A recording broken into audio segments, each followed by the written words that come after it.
Assalamu alaikum cemaat. Laboyumuzu da almıştırdık.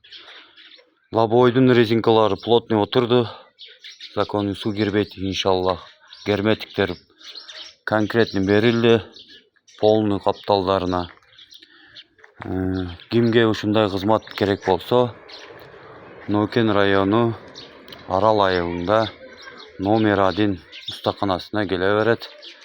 Laboylarımız var. Установка кылабыз.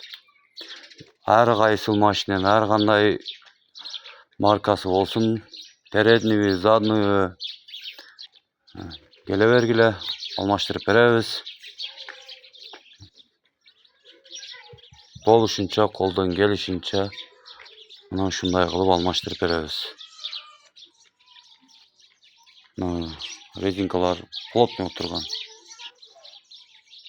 İnşallah su girbeyt bir yerden. Garantiyası men su girbeyt.